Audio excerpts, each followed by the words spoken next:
The town of Graypoint was a forgotten stitch on the hem of the frontier, too west for mercy, too east for justice. Trains didn't stop there anymore. The preacher had left 6 winters ago. What was left behind were broken pews, dry wells, and folks too stubborn or too haunted to leave. Lena Whitlow didn't belong here. She stepped off the stagecoach in boots too clean and a coat too thin, clutching a telegram that hadn't answered any of her questions. She stood in front of the old sheriff's office, blinking against the dust, scanning the porch where her brother was supposed to meet her. He wasn't there. The driver tossed down her bag and muttered, "Ain't staying long, miss," before the coach rolled out, wheels creaking like old bones. Lena stood alone. The street was quiet. Too quiet. A couple of old men stared from the saloon porch. A dog barked once, then gave up. Wind tugged at the hem of her skirt. She walked toward the jailhouse. The sign hung crooked. The door creaked open under her hand. Inside, the air smelled of iron and ash. The desk was empty, a single chair overturned. And in the far cell, blood. Not fresh, not old, just settled. Like everything else here. Then a voice behind her, low, gravelly. "You looking for someone?" She turned fast, hand instinctively dropping to the pistol at her hip. The man who spoke was tall, rail-thin, with a coat made of shadows and eyes that hadn't trusted anything in years. "Depends," she said. "You know a deputy named Eli?" "Whitlow?" The man's jaw tensed. "Knew him." Lena didn't blink. "He sent me a wire, said he found something, said he needed me." The man stepped inside, closing the door behind him. "That wire was a week ago." "And?" He looked at the blood in the cell. "And he ain't been seen since." Lena's hand tightened on the grip of her pistol. "What's your name?" she asked. "Call me Nash." She didn't lower her guard. "You law?" "Used to be." Lena turned back to the cell. Her voice was quiet but sharp. "Then help me find my brother, or get out of my way." Outside, thunder rolled in the distance. But Graypoint hadn't seen a real storm yet. Nash didn't ask who trained her to shoot. He saw it in the way she moved, like someone who'd drawn before and hadn't missed. Her posture wasn't nervous. It was ready. They stood in the empty sheriff's office, surrounded by dust and silence. "I take it you're not just a sister," Nash said. "I'm a tracker," Lena replied. "Used to run dispatch for the Rangers in Fort Dunning. Eli and I learned early, if no one's coming to save you, you learn to save yourself." Nash nodded slowly, as if that confirmed something he'd already suspected. He was asking questions. "Before he disappeared," he said. "Too many." "What kind?" "Old kind. The kind this town doesn't like to remember." Lena stepped past him, kneeling beside the blood in the cell. It had dried along the floorboards, smeared like someone had been dragged. "There was a struggle," she said. "More than that," Nash replied. "There was a warning." He lifted a cloth from the corner desk. Underneath, a 6-pointed star lay split in 2. Eli's badge, bent clean down the center.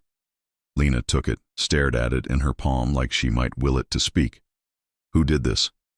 Nash's mouth was a hard line. "Name's Fletcher Cain. He runs most of the land north of here. Cattle, rail rights, bodies, everything." "He law?" "He buys law." Lena rose. "Then he bought the wrong town." Nash let that hang in the air for a beat before turning toward the door. "There's one man who might talk. Old miner name of Purdy. Eli asked him something just before he vanished. Lives past Dead Man's Hill." She holstered her pistol. "Let's ride." They saddled up in silence. Lena's horse, a black gelding named Boone, was steady under pressure. Nash rode a gray mare, scarred at the flank. The sun had begun to fall by the time they reached the edge of town. Dead Man's Hill wasn't named for fun. It was a wind-bitten rise where the grass grew thin and the ground gave way in places without warning. Bones had been found here, unmarked. Unanswered for, they reached Purdy's shack just as dusk bled into the sky. The door was ajar. Nash drew first, signaling Lena to cover left. She moved like smoke, quiet, sure. Inside, the place was a ruin. Tables overturned, bottles shattered. A single oil lamp flickered low, And Purdy was there, or what was left of him. He sat slumped against the back wall, a knife in his chest and a rope in his hands, like he'd tried to fight but hadn't gotten far. His eyes were open. His mouth, too, like the words he needed to say died with him. Lena crouched beside the body, rage simmering behind her eyes. "Someone got here first," she said. "Which means we're close," Nash murmured. Then they both froze. A sound from behind the shack, not wind. Footsteps. Lena rose, gun drawn. Nash moved to the door. A shadow ran. They gave chase, through the tall grass, over stone and bone, down the hollow. Then Lena's boot caught on something, a wire. She hit the ground just as the ridge exploded, a trap. Dust rose in a cloud. Nash was yelling something, distant and garbled. Her ears rang. When she sat up, the world swam, but the gun was still in her hand, and a man stood over her, revolver aimed, face covered by a red bandana. "You should have stayed gone, Miss Whitlow," he said. Lena didn't blink. She fired once. The man dropped, his gun tumbling into the grass. Nash reached her seconds later, grabbing her arm. "You all right?" She stood slowly. "I've had worse." Nash looked down at the dead man. That was one of Cain's. He sent scouts. Lena turned to the ridge, where smoke still drifted from the explosion. "They're trying to scare us. Off." She reloaded her pistol with calm hands. They should have tried harder. They buried Purdy beneath a twisted juniper tree just before dawn. No marker, no words. Just earth returned to itself. Lena stood silent, eyes hollow. Nash watched her from a few paces off, arms crossed, jaw clenched like he was biting back the past. He'd seen loss before, but there was something different in her. Like every death carved her sharper, not smaller. He knew something, she said. And now it's in the ground with him. Maybe not all of it. Nash pulled a folded scrap of paper from his coat pocket. "I found this tucked behind a floorboard near Purdy's stove." Lena took it carefully, scrawled in jagged handwriting. "Cinder Creek, South Bend, black door. Tell her he never stopped looking." Her brow furrowed. "Cinder Creek? Ghost town," Nash replied. "Used to be a mining post before the veins. Dried up. Cain bought the land 2 years ago. No one's been in or out since." Lena folded the note, tucking it into her satchel. "Then that's where we ride next." Nash hesitated. "That place, it's not just abandoned, it's cursed. Or that's what the stories say." "I don't believe in curses," Lena said. "Only men who hide behind them." They rode through midday heat, the landscape growing harsher as they approached the southern cliffs. Cinder Creek emerged like a mirage, sun-bleached and broken. Buildings leaning like drunks after a long night. Windows boarded, silence so thick it pressed on the skin. They tied off the horses at the edge of town. Lena drew her rifle and moved down the main street, boots whispering across dry boards. Nash stayed close, every shadow in his periphery a possible bullet. Half the town was caved in, but then they saw it. A shack built into the side of a rock. Bluff, its door painted black. Lena exchanged a glance with Nash. No words, just steel in their eyes. She knocked once. Nothing. She knocked again, then a voice from inside, raspy, slow. "Go away," Lena stepped forward. "I'm looking for Eli Whitlow." A pause, then the sound of a bolt sliding open. The door creaked back.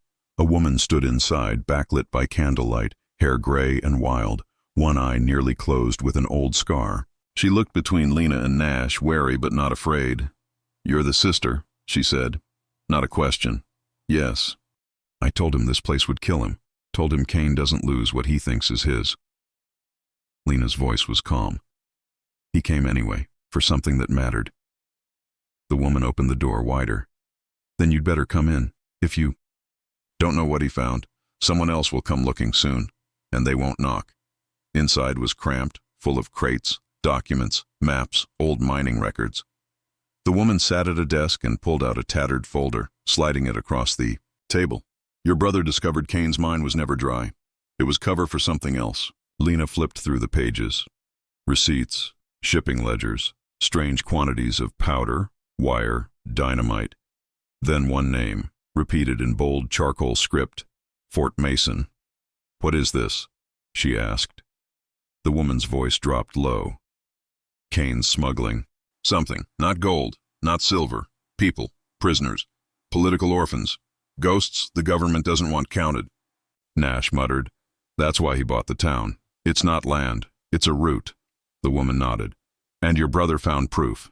He was going to ride for the fort, expose everything." Lena looked up sharply. "Then where is he now?" The woman's face went tight. "He left here 4 days ago. He never made it to Fort Mason." Nash stood. Cain must have intercepted him. Lena's hand found her revolver. Then Cain made the last mistake he'll ever live to regret. The wind picked up as they left Cinder Creek, hot and dry, carrying the scent of gun oil and drought. The old woman gave them directions to a trail Eli was said to have taken, one that cut through the canyon north of Cain's holdings, a path for riders who didn't want to be seen. By dusk, Lena and Nash found the place, and they found blood. The trail curved sharply around a sandstone bluff. Just beyond it, at the base of a gnarled cedar, lay a broken saddlebag, a spent cartridge, and Eli's coat, ripped at the collar, stained dark across the chest. Lena dropped to her knees, pressing her hand into the dirt. Still warm, not fresh, but not old. She picked up the cartridge. It had been fired. "He fought," she murmured. "He tried to get away." Nash looked over the rise. "And they didn't kill him here. They took him." "Why?" "Because a dead man tells no stories. A live one, he can be tortured for names, for proof." Lena stood slowly, her voice low and steady. "Then we're out of time." They followed the trail deeper until the ground grew rough and the canyon walls rose on either side like jaws closing in. Then, from a ridge, Nash spotted it. Cain's compound, built like a fort, high walls of stacked stone topped with barbed wire, guard towers, men with rifles. It sat nestled in a low valley where the land folded in on itself, perfect for hiding something no one was supposed to find. They camped in the rocks above it, hidden by scrub and dusk. Lena used the spyglass to count sentries. 12, maybe. 15. 2 patrols. 1 gate. "He's in there," she said. Nash nodded. "And getting in's going to be hell." Lena didn't hesitate. "Then we bring hell with us." That night they descended to the old stage route, where an overturned wagon lay forgotten. Nash pried open a rusted lockbox. Inside, dynamite. Weathered, but usable.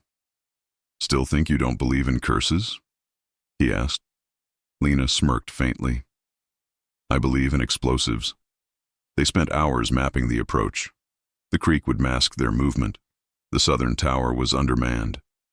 The supply cart came at dawn. "You ever done something like this before?" Nash asked.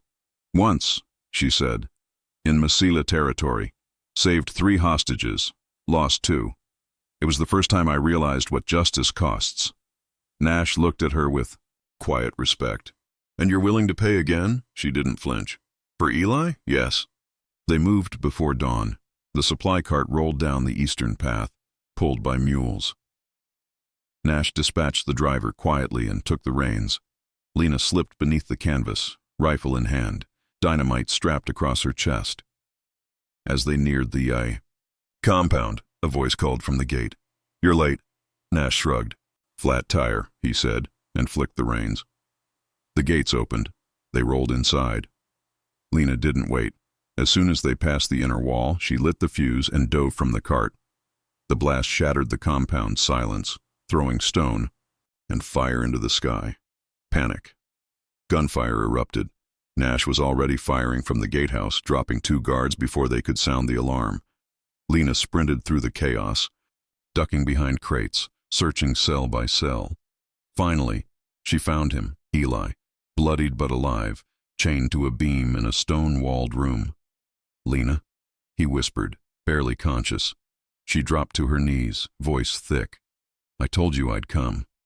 Outside, the sirens were rising. More men, more guns. Nash yelled from across the courtyard. "We've got 60 seconds." Lena fired twice, hitting the lock. The chain snapped.